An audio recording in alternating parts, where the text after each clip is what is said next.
بسم الله الرحمن الرحيم. الحمد لله والصلاة والسلام على رسول الله صلى الله تعالى عليه وسلم. ربنا أرنا الحق حقا وارزقنا اتباعه، وأرنا الباطل باطلا وارزقنا اجتنابه. ربنا آتنا في الدنيا حسنة وفي الآخرة حسنة وقنا عذاب النار. برزان بو آسايش الرحمة لما نجي مولودي في غمريانا صلى الله عليه وسلم، بس الصلوات لديداري في غمري خواه صلى الله عليه وسلم دس بيك. اللهم صل على سيدنا محمد وعلى آله وصحبه وسلم. اللهم صل على حبيبنا محمد وعلى آله وصحبه وسلم. اللهم صل على شفيعنا محمد وعلى آله وصحبه وسلم. برزانم كتابي نيابي الداء والدواء، الجواب الكافي لمن سأل عن الدواء الشافي، هي علامي قوراء إمام ابن القيم رضا رحمتي خواه لبي لخزمتين چند درسك من گزارانوه كابن القيم رضا رحمتي خواه لبي فرموي شتيك نية دواي نبي، دردك نية چارة سري نبي. همو دردكاني دل، همو دردكاني جسته، همو دردكاني روحي إنسان چارة سريه. يكم چارة سر كبوي دانين لخزمت بوني قرآن وخني زوري قرآن، دو همين دعا كرنو بارانا ولا الله نوي زور. سهم کردوی چاک چنێک ئینسان کردەوەی زیاترکە و باشترکە ئەوە زیاتر دڵ و دەرونی ئارام و ئاسوودە ئەبێ. فێڵەکانی شێطان زۆر و زەوەندەوە هەمەلەیەکە لە عەمەلی ساڵح دوورمان خاتەوە. گەورەترین لە فێڵەکانی شێطان ئەوەیە کە وات لێ بکە ڕەجات بەخوا، وات لێ بکە واز لە تاعات و عیبادەت بێ و دەستکەی بە گوناهکردن. پێدوا بێ خوا ئەرحەم الراحیمینە، هەموو لاکانی تر و بەشەکانی تر واز لێ بێنی، هەموو هەڕەشەکانی خوا لێگەڕی لبروي لناخي خوتا بيدوايا خوا أرحم الراحمين وعفوتك. چند درسك أمان بحث كردوا كإنسان مسلمان نابي ببچوكي سيري گناهك. والله إنسان نزم كسيري گناهك سبحان الله. يك دنيا درقاينا آسايشي بس الروحية أكريتو ويقرنقا بقورة سيري گناهك كان كوملا دقي زوري بوهنان گناهاني بچوك گناهانا كامل وجه بس هذا سير ما كردبين بلام لا إخوة زور عظيم وقورة وإنسان برو هلاكته تياتشون أبا. فرمو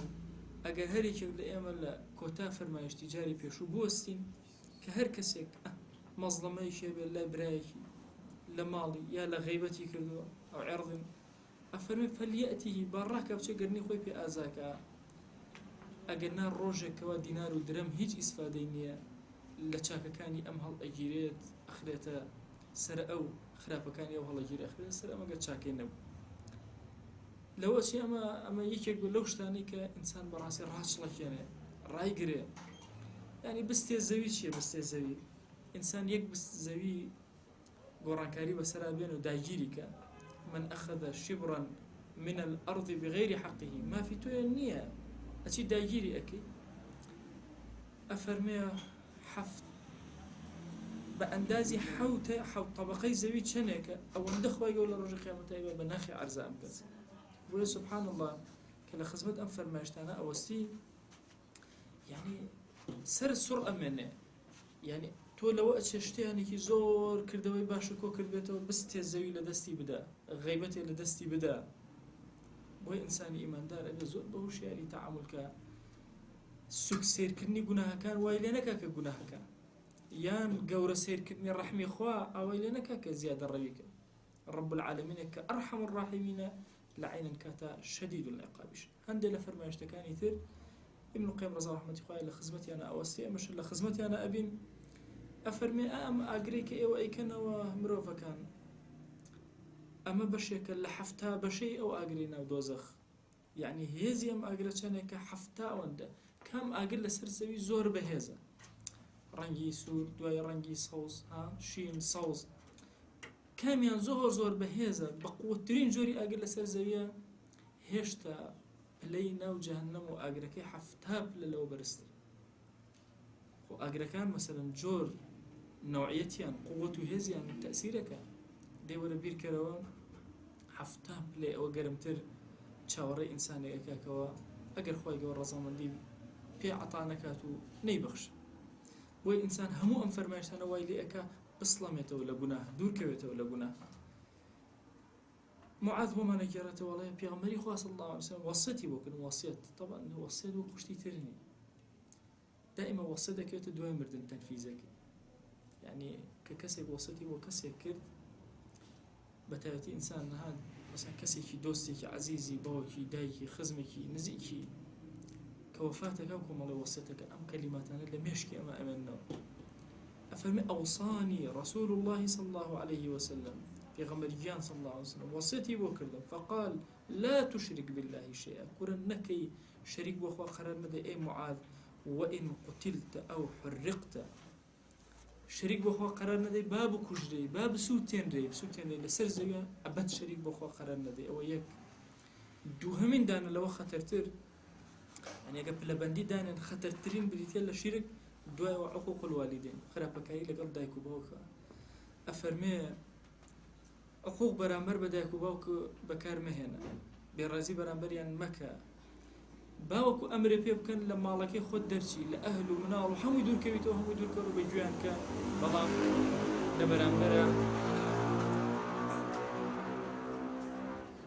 لبرامبرا عقوق برابريان بكارنا طبعا عقوق وحقوق هاي لزمان عربية عقوق بريتيا لخرافة كاري لغلداك وانكا حقوق لويا كما فكان باريزي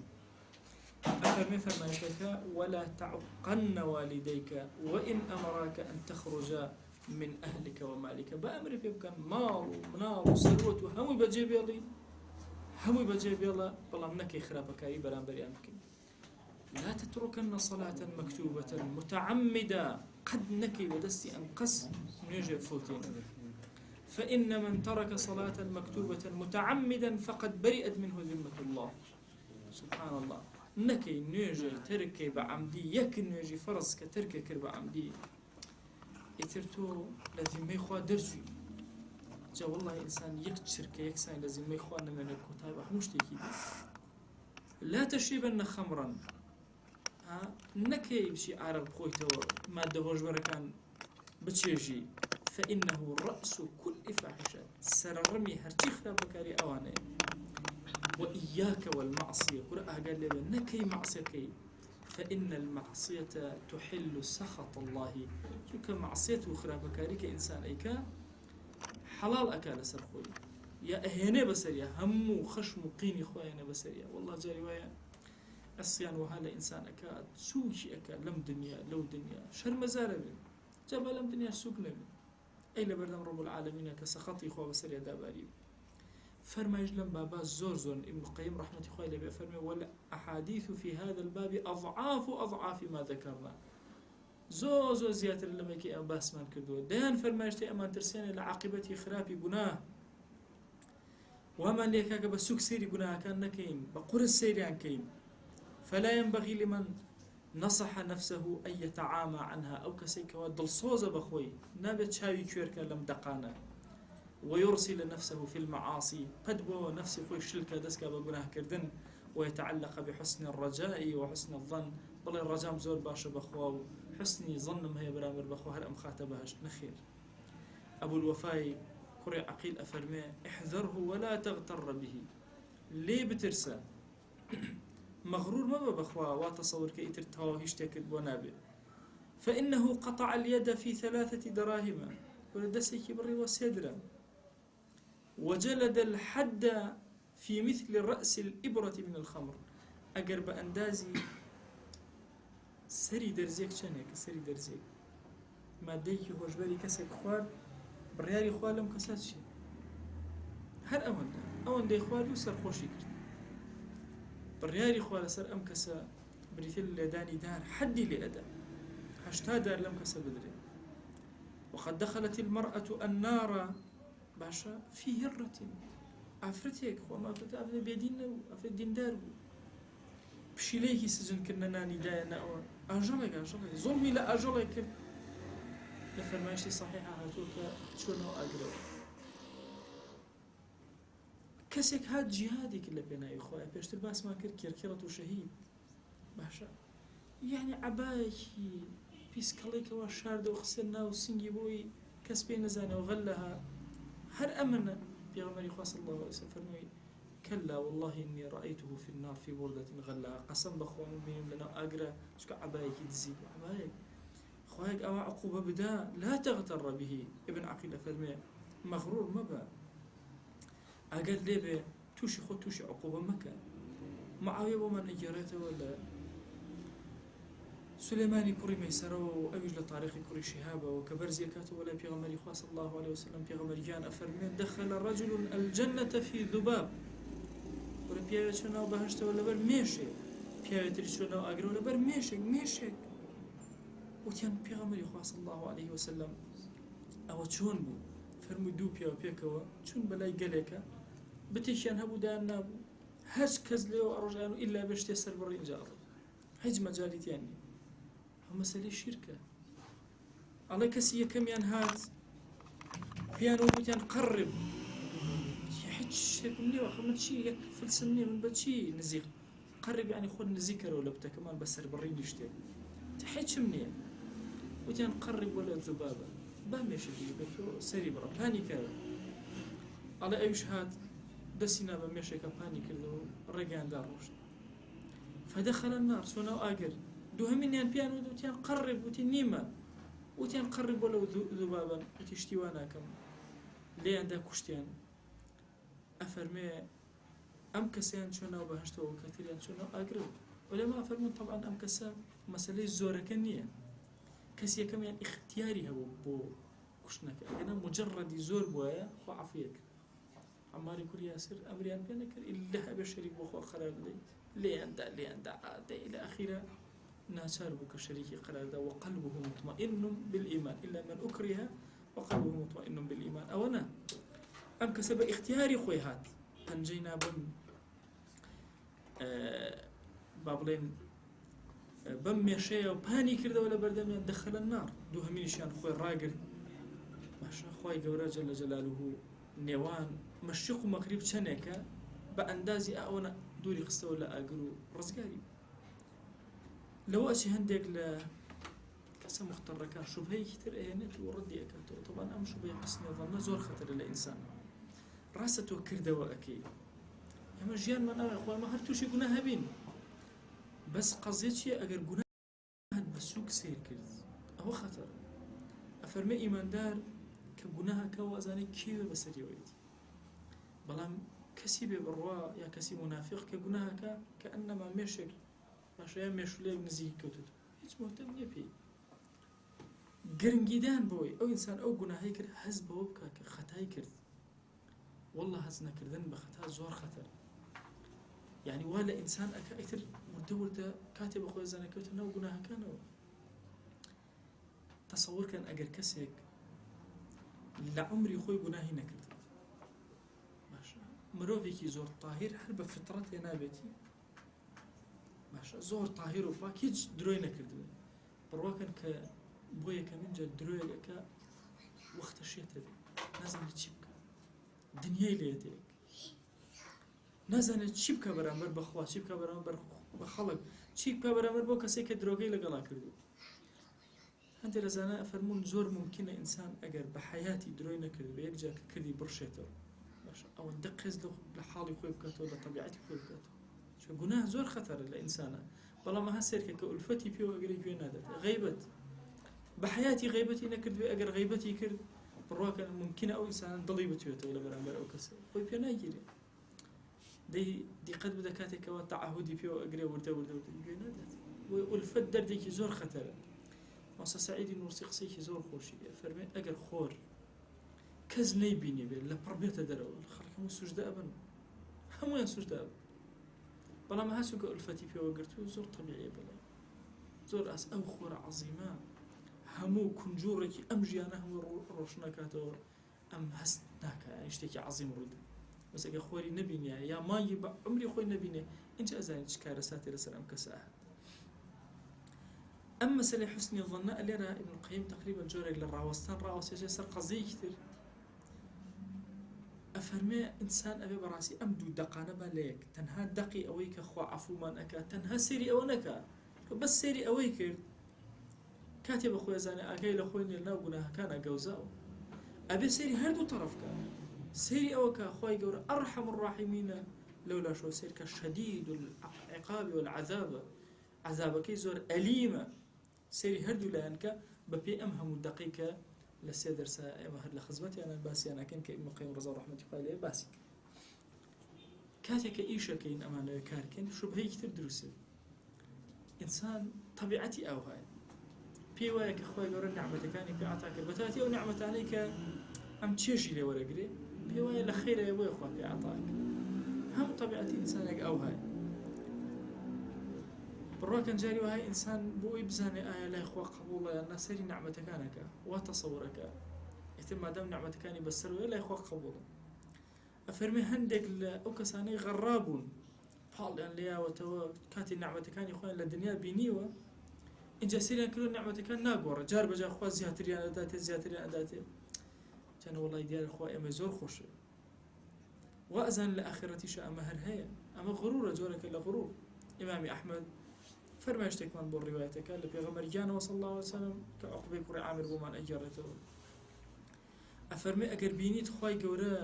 دنیا ئەدا بە عەبدێک کاتی ئەو گوناهەکە هەر ئەیدات ئەو هەرچی پێ خۆشەوەی ئەداتێ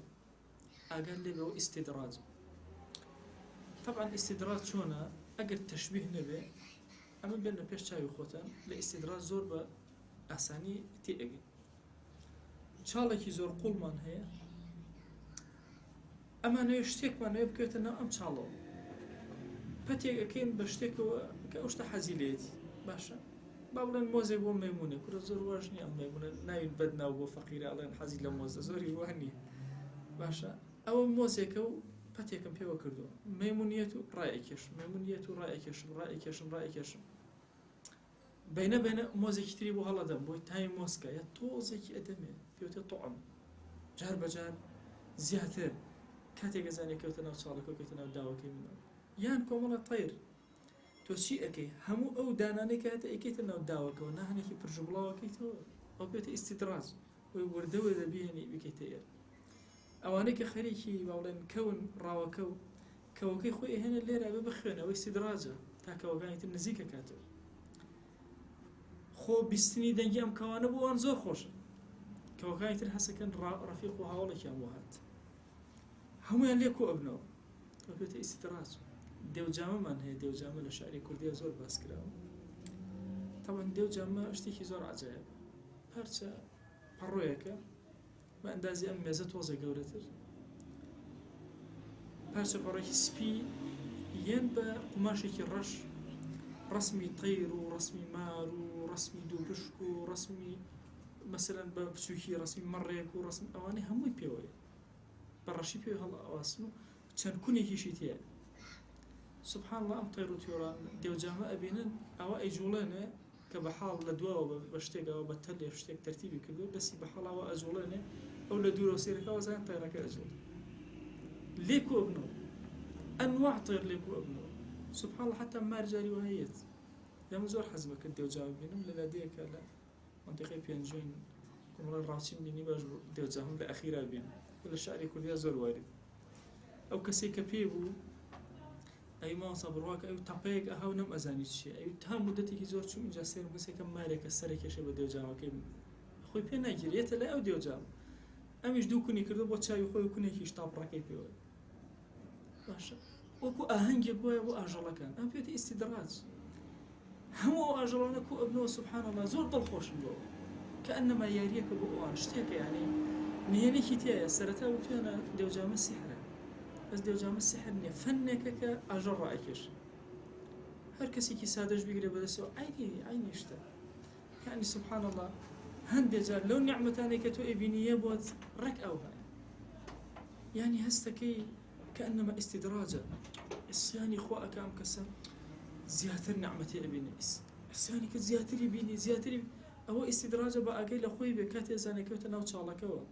ثم تلا قوله إن جاء في غمرجان صلى الله عليه وسلم رحمة بقرباني بأماته فرموا خنديوا فرموا فلما نسوا ما ذكروا به فتحنا عليهم أبواب كل شيء حتى إذا فرحوا أفرموا كاتي لبيريان شو أو شتيكوا أين ترسينا تذكيرين أكان جوان بيندا أبواب كان أبوابي حتشيش تبي ما كنا همو لا يكوا حتى إذا فرحوا بما أوتوا زور خوش حالهم بوشتي كبيان درا أخذناهم بغتة فإذا هم فيه مبلسون. سبحان الله. لكتوبرا بغتة يعني كتوبر، لكتوبر إقامة كان بود. والإنسان قد أمن نبي لمكري خوا، قد أمن نبي لو يبي وابك نعمة كان أبيني والله جاري وهاي بلحظات نعمة كان بسرت ونامي وتصورنا كي نعمتي جواني تأمين دوستكم خزاني زور جواني هبو هم كاتيك جورك لفخر هست بي أكيد. سبحان الله لحظة شيء أجر كنوي كجواني كنام هيج نكنما يعني هر بشوازك يا هوا كسني أتوي لقول أداب نشي حتى ورد بديان عملياتها حتى وصرخوا بروا كان كسيوان بيني وزور طول من لبر إفلاسي كلو إفلاسي كتشون يعني عقل تصورينا كلو أو كسر شون أهويته أو هيجي نمينه وقرزاري جببه نقرزاري كأساي مجببه تكريكاري خلق إيشي زور بسيط خلق أي أوهم فيلا وسيارات نما وي أخذناهم بغتة باش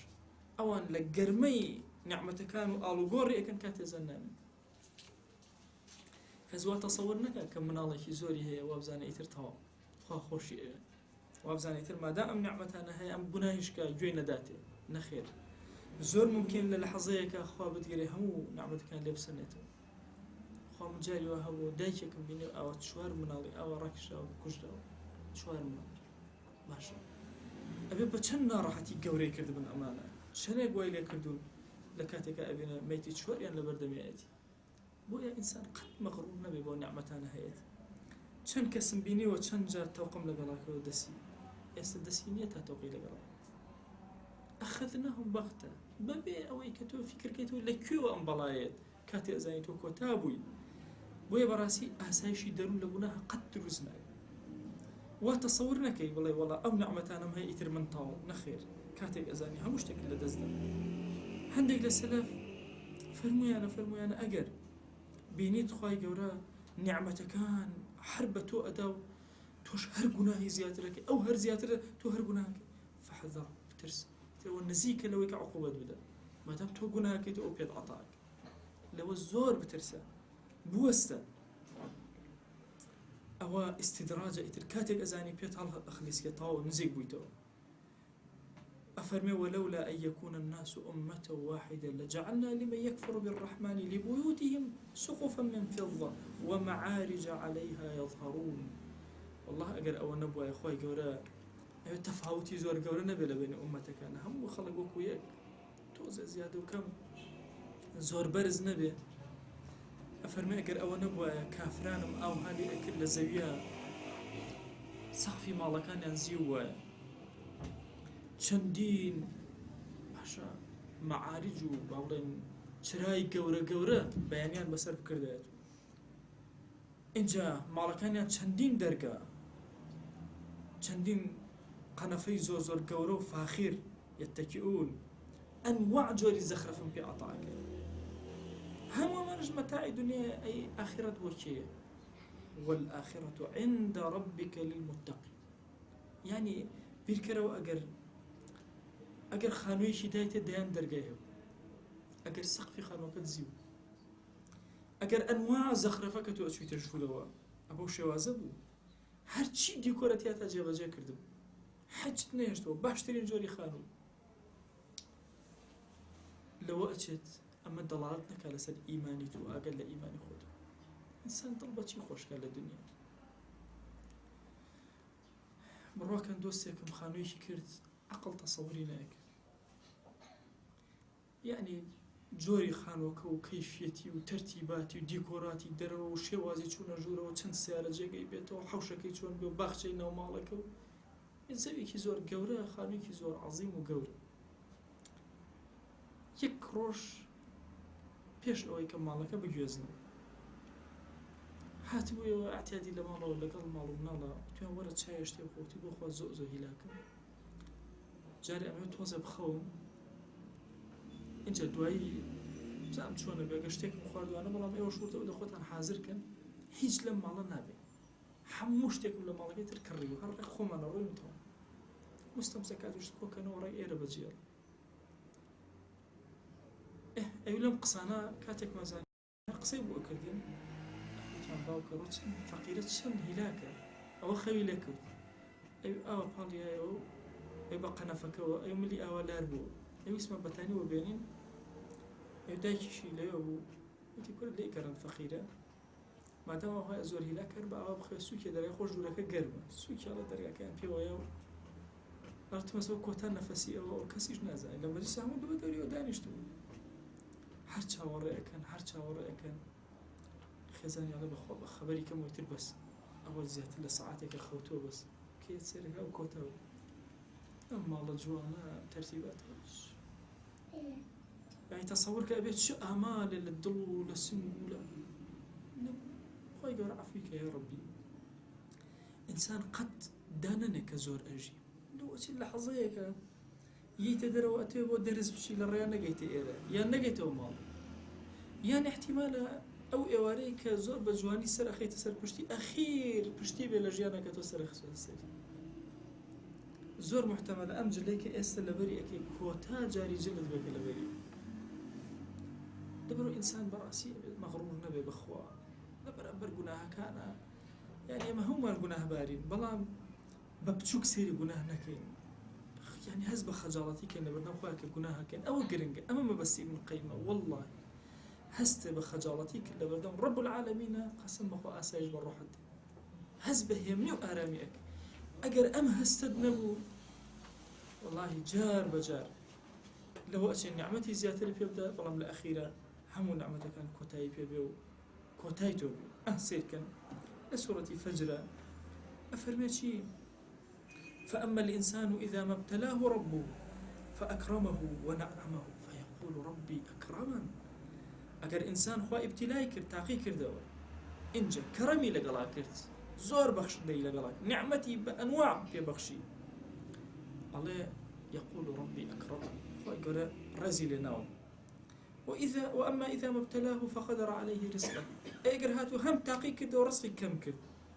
فيقول ربي أهانا خواهي قرأ إهاني كردن توشي إهاني كردن باشا كلا أو قدواني أو فكرة أفرمي خواهي قرأ بغير مباشر بإما أما عليه كورا همو أواني كنعمة بيداون ورزقيان زيادة كم كورا أوانا الرزم ليه نقرتون مرزني الرزق جيراون ممكن الرزق جيراون لا يخون والله مرزني هم الرزق جيراون أوش كلي كم أبيتو دنيا إليتو رزقي نامنيتو نانێکی دەست ناکەوێت بیدا بە دۆستێکی بە مناڵێکی نازانێت چی بکە وا تەسەوڕ نەکە خوا ئیهانەی کردووە نەخێر ئەمەم بە نیعمەت تاقی کردوێتەوە ئەوەش کە تووشی ناڕەحەتیم کردووە ڕێزم لێنەوە لەوە چەند ڕێزەکە بەعکسەوە ئەوەی کە پێی وایە خۆی ئیهانەیە لای خوا ڕێز بێ ئەوەی کە پێی وایە ڕێزە لای خوا ئیهانە بێ لە فەرمایشتێکە هاتووە الترمذي على پیغمبر جان صلى الله عليه وسلم أفرمي إن الله يعطي الدنيا من يحب ومن لا يحب أم دنيا إخوة إدابو كسي خوشي إدابو كسي جرخي ليت بهر دكان يدا خوشي بي خوشي الدنيا هذا دنيا هي جنية بلام أقتل ولا يعطي الإيمان إلا من يحب والله أجر إنسان إيماني دامزرا إلا خوا خوشي كاتشاشي كاموتان إما بزانين شون بزانين إما خوا إما خوشي فرمي سيري دلطان كان أجر إيماني بوتيايا دامزراوة إيمان برابر بأو ضلنيا بأو توي خوش أجر نا خلاتي إيماني نأكل يسوك إيمان خاصي كسي خوش بيستي خوي هندي الله سلف فرمي أنا زور كسي مستدرجة نعمة كاني خوي أدريتي وأجي لخوي نية زور كسي مغرورة بستري خوا تاي بوشيوا مغرورة بيوا شتيكي زور أويا لا يخوا أو ندب نرخك شرابته زۆر کەسی شێ تووشی فتنە بووە بەڵام خەڵک لەبەرەوەی ستایشی ئەکەن ئەم نازانێت پێی وایە ئیشێکی زۆر باشەکە ڕۆکەن جاری وایە ئینسان کە زمانی خەڵکە بینە وەسفی ئەکەن خۆی لێ بێتە کەسێکی باش خۆ ئەگەر کەس نەتناسێ خۆت ئەناسێ عەبد سەیری خۆت کە سەیری دڵت کە سەیری کردەوەت کە وایە بەڕاستی ئینسانی ئیماندار ئەبێ ئاگای لێ بێت با نیعمەت زۆر بن بەسەرتەوە با جوانیەکانی ڕەب العالەمین خەڵاتەکانی زۆر بن بەسەرتەوە ئاگات لێ بێ دەست نەبێ بۆ ئەو نیعمەتانە و ئیتر وا بزانی تۆ سەیطرەت بەیەکەوە سەر دنیا نەخێر خۆت بە زەعیف بزانە خۆت بە شکست خواردوو بزانە نەفسی خۆت ڕاگرە پەلاماری گوناهەکان مەدە ئیتر وا بزانی تاوە محاسەبە لەسەر تۆ والله جاري وهي إنسان مغرور أبي بجناهك انتباه هناك بين ذات هندي جاري جوالي هز بخوينك تصورك هيج هز بخوينك جارك بخوال كتابي كردي خير مونا زوزم قولتين دياري كتابك النبي گەنجێک باسی ئەوەی خۆی ئەکە ئەڵێ لەگەڵ کەسێکە چون سعی بکەین پێکەوە ئەڵێ سیرەکەم سیری خۆر ئەڵێ من بڕێکمەوە باس کردوتم برا وەڵی زۆر خراپە ئینسان سیر بخۆتەوە ئەڵێ باسی سیر ڕاستەوە خۆنا باسی دەم شۆردن و دایکم وای و تو دەم شۆردن زۆر گرنگە و ئەوانە ئەڵێ وتی وەڵی وەهایە وتم بە جەوێ بگۆڕن ئەڵێ من ئەچوومە بە لە کۆنەکە بۆی هەناسەی بم ئەویش ئەچوو هاتم دانیشتمەوە ئەویژە هاتەوە سعیمان دەست پێ کردەوە خەری و مێشکم کاسم ئەو نەمەزانی چی بکەم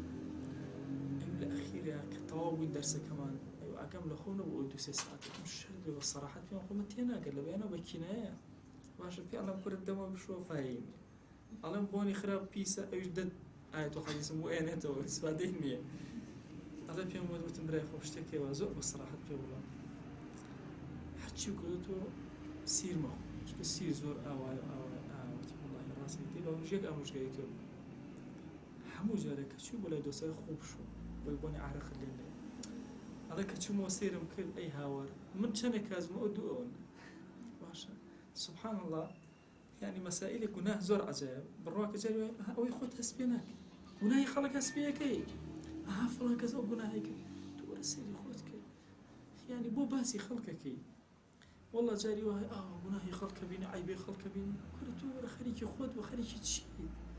باسی خەڵک بۆ ئەەکەی يعني تصور کە جاری وای ئینسان هەرچی عیبی خەڵکە ئەیبینێ هی هەر هەمووشیان لە خۆیان هەیە هەستی پێ ناکەی خوا تۆی سەتر کردو شاوی تۆ تەسەورەکەی ئیتر ئەمە تۆ گەورەتری لە خەڵک و ئیهانە کرد مسلمانە تووشی گوناهی قەت بە ئیهانە سەیری مسلمان نەکەن تووشی گوناه هەبێ ئەبەد مسلمانە بین لە زەلکاوی گوناه هەیە بزانە نەقەت نەڵێ کە بینیت ئەبەو شێوازە کە بینیت ئەوە ضعیف بووە لە بەردەم خەڵکە وەرحەم و عەزیزە قەوم ذەل یا ڕەب خوایە دەستی ئەم عەبدە بگرە هەڵی سێنەر بکرە خزمەتکارێکی گەورەتر لەمە قەت ئینسان بە سووکی سێری کەسێک نەکە کە تووشی گوناهەکە فڵان کەس ئەو هەڵەیە کردووە اینجا هەندێک جارێ مەتەڵەن لە کووردا ئەو تەبیعەتەمان هەیە بەتایبەتیوانەی کە بەحساب خەڵکێکی موسڵمانیوانەی خۆمان پارێزین ئیلتیزامەکە یەن بە غێر مباشر غیبەتی خەڵکەکەین بوهتانەکەین قسە بۆ خەڵک هەڵە بەسی بەڵام بە غێر مباشر یعنی باسی کەسێک ئەکرێ ئێمەش باسی کەسێکی تر ئەکەین هاوێنەی ئەو باشە ئەگەر کەسێکی عاقڵ لە دوورەوە سیر کاتی ئەگەر کە تۆ باسی چیت کرد ئەڵێ کابرا ڕقی لێ ئەڤرا وەڵەیەکی نازانم گەڵاسنقەکەوەیکی ئەو برنجەکەوەکی ئەنە جوێنێکیەوە کەس ئێ پێچێتەوە شەیوەر ئەوەی وەوە پێچرێتەوە تێگە کابرا يعني سبحان الله ئێمە لە هەستم کردووە بەعام لە کوردستان ئەو صیفەتەمان هەیە باسی ئەم مسلمان و ئەو مسلمان و ئەوی ترەکەین و يعني لە بەرامبەریشە خۆمان پڕ لە گوناه و عیبدار و هەر ئەم کەسێک هەیە غیبەتی فڵانە مسلمانەکە خۆی هەمووی جانی و کەسەرات بڕواکە نییە حتا من مدەتێک دراسی ئەوم ئەکرد جاری وا بۆ حیزبێک ڕخنەی لە شتێک ئەگر لە حیزبێک ڕێک ئەم حیزبە دوایی خۆ ئیبتیلای کرد ئەو شتێک ئەکرد شخصیتێکمە بینە ڕخنە لە شتێک ئەگرێ بالذات لە کەسێکی تر سبحان الله خوا ئیبتیلای کرد بۆ ئەوی تر يعني سبحان الله كأنما مستورين هو شارع لته كعيبه مسلمان باسكي عيبك تو شاء الله دريته اما تشينيا بي براس انسان نائب مغرور به ابي لبردم گناه كان بوستين ام بشيك ابن قيم باسك بشيك زور كوري وتصورنا كان اوهم نعمه جواني في عطاك دوين يتر اما شاني رازين ورازي لناوين ويتر تاو هيج عقوبه ورناقري والله جاري وهي نعمه كان اما كوتاك وتصورنا كين كوملا دقي جوان أبينين ك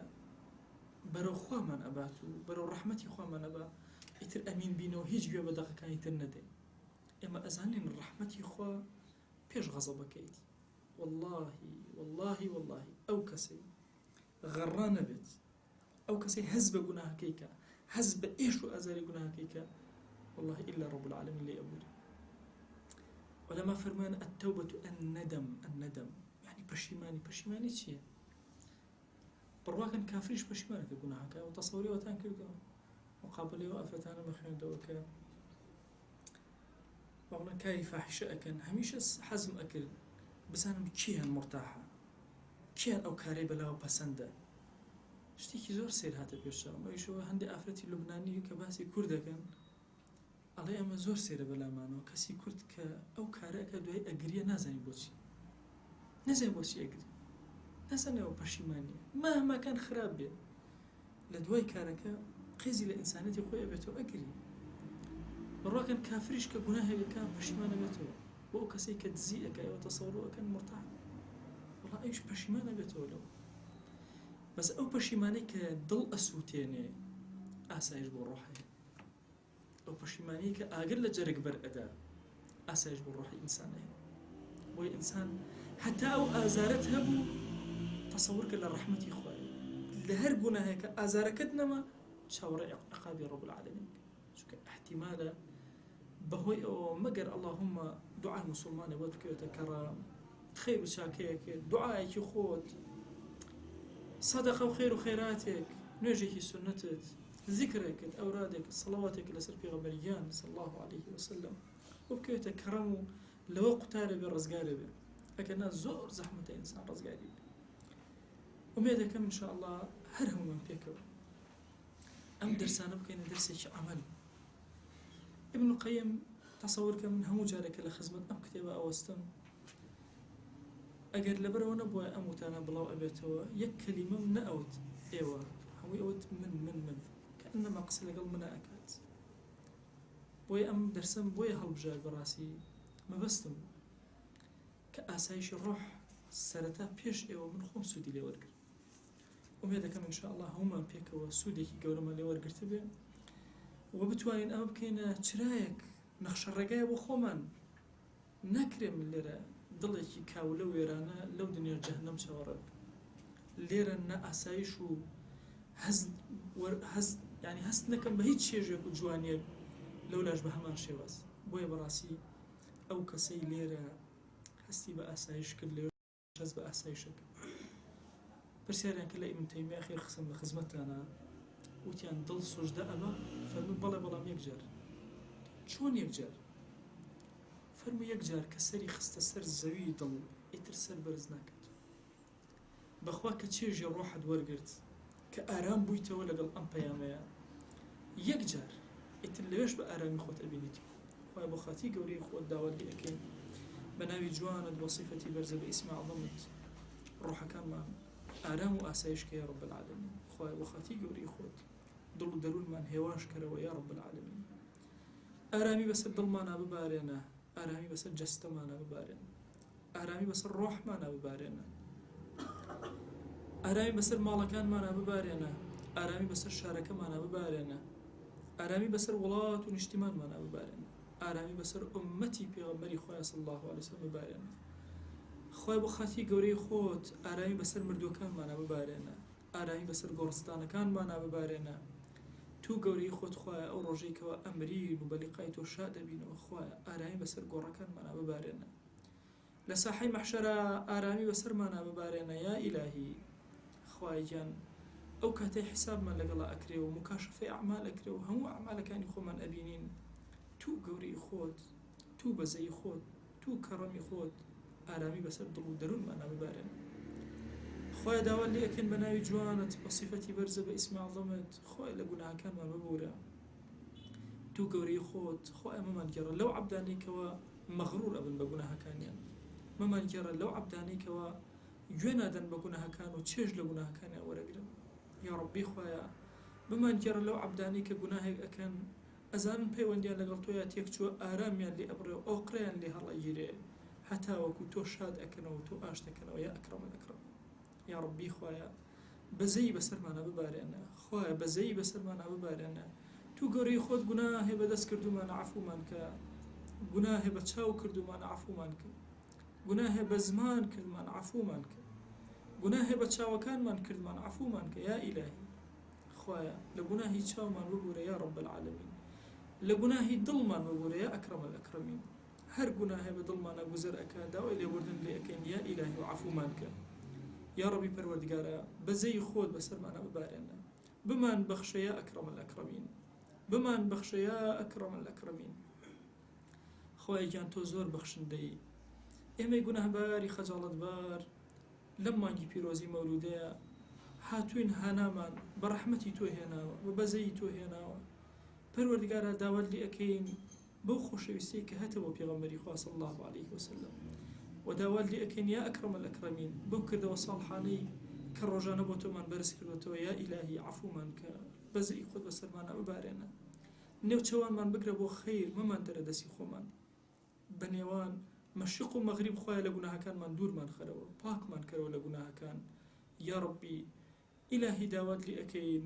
پەروەردگاری ئێمە خۆشەویستی ئێمە ئەی ئەو کەسەی هەموو کاتێک کە لێمان ئەقەومێ دەستەکان بۆ لای تۆ بەرزەکەینەوە ئەی ئەو کەسەی کە غەیری تۆ شک نابێن تەقە لە دەرگای بدەین ئەی ئەو کەسەی کە ئێمە هیچ کات ناتوانین دەستی دوعامان بۆ غەیری ئەو پانکەینەوە ئەی ئەو کەسەی سەر ناخەینە سەر زەوی بۆ هیچ کەسێ بۆ ئەو نەبێ پەروەردگارە بەزەی خۆت بەسەرمانە ببارێنە کەڕەمی خۆت بەسەرمانە ببارێنە پەروەردگارە ئەگەر ئێمەت بینی بەسەر هەڵە و گوناهێکەوە بەخوا ئیلاهی لە عینادیمان نییە لەگەڵ تۆ ئەوە شەهوەت زاڵی کردوین پەروەردگارە ئەوە بێ ئەدەبیەکە لە ئێمەوە دەرئەچێ بەرامبەر بە تۆ بەڵام بەخوا پەروەردگارە معاند نین بە دینەکەی تۆ بەخوا پەروەردگارە معاند نین بە تۆ یا ئەکرەم الئەکرەمین خوایە عەفومان کە بەزەی بەسەرمانە ببارێنە پەروەردگارە ئەگەر عیبادەتێکی کرچ و کاڵت لە ئێمە بینی بەخوا یا ئیلاهی لەوە جوانتر شک نابین شەیطان و نەفسمان لێمان ناگەڕێت تاعەتێکی جوان بۆ تۆ بەرزکەینەوە تو گەورەی خۆت خوایە داوات لێ ئەکەین هێمان قبول کە عیبادەتە کرچ و کاڵەکانمان لێ وەرگرە عیبادەتی بێ دڵمان لێ قبول کە یا ئیلاهی خوای گیان ئێمە گوناهی زۆرمان بۆ تۆ بەرز کردوەوە تۆش کەڕەمی زۆر ئێمە هەر جارێک گوناهەکەین و تۆ ڕەحمەت و بەزەی زیاتر بەسەرمانە ئەبارێت تو گەورەی خۆت ئەو نعمەتانەی کە پێت داوین هیچیان ئیستیدراج نەبێ بەسەر ئێمەوە یا ئیلاهی ئێمەی عەبدە گوناهکارەکانی تۆ لەم شارەوە دەستمان بۆ تۆ بەرز کردوەوە لە خزمەتی سەڵەوات و ذیکری تۆیە دەستمان بۆ تۆ بەرز کردوەوە ئەزانین کە تۆ زۆر حەی و کەریمی یا ئیلاهی دەستی هیچ عەبدێ ڕەت ناکەیتەوە دەستی ڕەشی ئێمەش ڕەت مەکرد تو گەورەی خۆت بەزەی خۆت بەسەرمانە ببارێن و عەفومان کە یا ئیلاهی عەفومان کە یا ئیلاهی خوای بۆ خەتری گەورەی خۆت لە گوناهی دایک و باوکمان ببوورە لە گوناهی خزم و کەس و کارمان ببوورە لە گوناهی خۆشەویست و هاوڵ و ماوەسا و قوتایمان ببوورە پەروەردگارە داوات لێ ئەکەین بە ناوی جوانت بە سیفەتی بەرزت بە ئیسمی عەظەمت سپاردە لای تۆ زایە نابێ ئەی خۆشەویستمان و ئیمانی خۆمان سپاردەی تۆ کرد و ڕۆحی خۆمان سپاردەی تۆ کرد و جەستەی خۆمان سپاردەی تۆ کرد بینین و بیستینمان سپاردەی تۆ کرد ئیلاهی سپاردە لای تۆ زایە نابێ حسنی خاتمی خۆمان سپاردەی تۆ ئەکەین یا ڕەب العالمین وشەی شایەتومانە کە ئێستا ئێڵێن خوایە سپاردەی تۆی ئەکەین یا ئەکرەم الئەکرەمین تو گەورەی خۆت خوایە سپاردە لای تۆ زایە نابێ ئێمە گوناهباری زایە مەکە یا ئیلاهی ئێمەی سەرگەردان لەم زەمەنی فیتنە و فەسادەیە زایەمان مەکە یا ئیلاهی هانامان بە تۆ هێناوە پەروەردگارە ڕەحمەتی خۆت بەسەرمانە ببارێن عەفوی خۆت بەسەرمانە ببارێن خوایە تۆ خۆت ئەزانی هەر یەکەمان کۆمەڵی گرفتمان هەیە کۆمەڵی کێشەمان هەیە کۆمەڵی داواکاریمان هەیە یا ئیلاهی هەموو داواکاریەکان بۆ تۆ بەرزەکەینەوە خوایە تۆ زۆر دەوڵەمەند و ئێمە زۆر فەقیر و هەژار پەروەردگارە ئێمە هەمومان نەبووی ڕەحمەتی تۆ یا ئیلاهی هانەمان هێناوە هەموو ئەوەی کە لە دڵمانە بۆ تۆی بەرزەکەینەوە یا ئیلاهی تۆ خۆت پێمان عەتاکە تۆی بەخشندە پێمان عەتاکە لە هەموو جۆرە ڕزقێک باشترینمان پێ عەتاکە خوایە بەس تۆ ئەزانی پەروەردگارە حاجەکانی ئێمە چەند زۆرن لەم زەمانەدا خوای گیان حاجەکانمان هەموو بۆ جێبەجێ کە خوای گیان ئومەتەکەی پێغەمبەری خوا صلی الله عليه وسلم نرکە و ناڵەیەتی یا ئیلاهی خوێنی لێ ئەتکێ ئەی ئیلاهی خوایە بە حورمەتی ئەم مانگی پیرۆزی مەولودە پەروەردگارە داوات لێ ئەکەین ئەم ئومەتە لەم قەیرانە ڕزگار کە خوای ڕزگارمان کە یا ڕەب العالەمین لدەستی یەهود و نەسارا و مەجووس ڕزگارمان کە یا رب العالمین. خوای گیان ئەوانەی کەیدێکی زۆر گەورە بۆ ئومەتەدا ئەنێن کەیدەکە بکەرە ملی خۆیان یا رب العالمین. خوایە ئەم ئومەتە پارێزراوکە ڕۆڵەی ئەم ئومەتە پارێزراوکە. خوای بۆ خاتی گەوری خۆت مەکیدە و خراپەکاری ئەو گەلانە لەسەر ئێمە یا ربی خوایە لا ببە یا ئەکرەم الئەکرەمین. خوای ئەم ئومەتە بخەرەوە سەر قاچەکانی خۆی هیممەتمان بەرز کەرەوە یا رب العالمین. خوای گیان ئێمە لەم مەجلیسەوە ئەمانەوەیە سەڵەوات بکەینە دیاری بۆ دیداری پێغەمبەری خوا صلی الله علیه وسلم بە قەندازی هەموو خاڵێک کە لە وشەکانە عولەمای ئەم ئومەتە نووسیویانە بە ئەندازەی هەناسەی مەخلوقاتت پەروەردگارە، بە ئەندازەی گەڵای وەریوی پایزانت پەروەردگارە، بە ئەندازی تەواوی ڕەنگەکانت خوای گیان، بە ئەندازی تەواوی بۆنی جوانی سەرزەوی یا رب العالمین. خوایە